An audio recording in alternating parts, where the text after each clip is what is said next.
Staying on top of our breaking news right now, the city of West Palm Beach just updating the community after a water advisory was issued last week for vulnerable members of the population. The mayor hoping to lift that advisory today, but he says they cannot do that just yet. WPTV anchor Shannon Cake live in West Palm Beach. She's been monitoring that update and now has the latest for us. Shannon.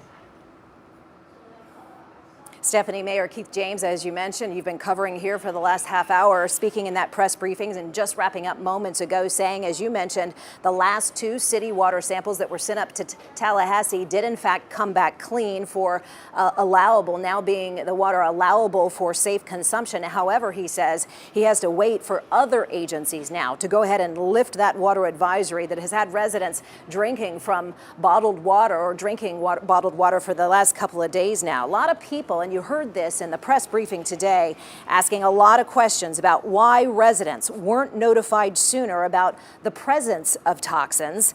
Mayor Keith James there lashing out moments ago about a press report that he called entirely unfair. It laid out what he knew, presumably, and how he knew it. And what I consider the largest dereliction of journalistic duty, certainly in all my years of public life, the editorial staff, in an editorial published yesterday, basically stated that I, the mayor, decided to withhold from the public my knowledge of the water supply's contamination for more than 10 days. That, my friends, is nothing less than a bold-faced lie.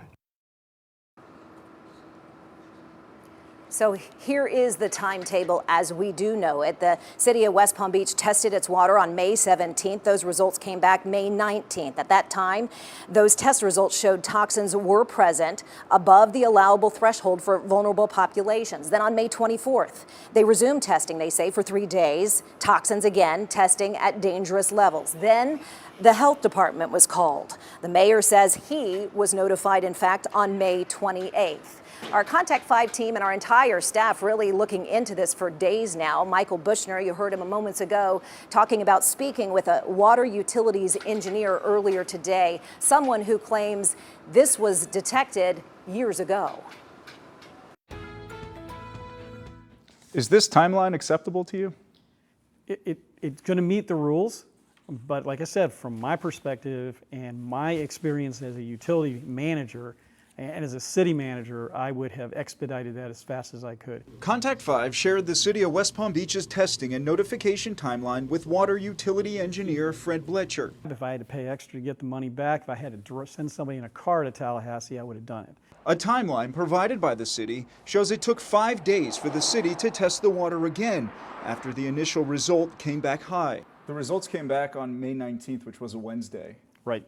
Should there have been time to get more samples over to the lab before the end of the week? We could have done it Wednesday. The timeline also shows it took a total of 9 days for the city to notify the Florida Department of Health of the toxin in the drinking water following the first sample. City officials said they were following state health department rules, which mandate water suppliers report the contaminant within 7 days of receiving the confirmation sample. We got to remember that water utilities, the #1 issue is public health, safety, and welfare. There's really nothing else that matters. Blecher knows about West Palm Beach's water system. The intake system needs to be changed. I would change to an infiltration gallery. In fact, he says he proposed that nearly a decade ago. He says it works by water mitigating through sand, removing toxins. His proposal came after the Orlando Sentinel in 2001 reported on West Palm Beach's water supply and the presence of microcystine at nearly twice the WHO limit in a sample. What ended up happening to your proposal?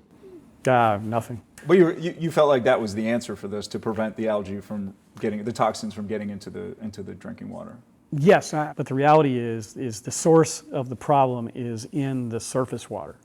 And until you solve the surface water problem, the potential is always there for it to happen. In Palm Beach County, Michael Buchner, WPTV News Channel 5.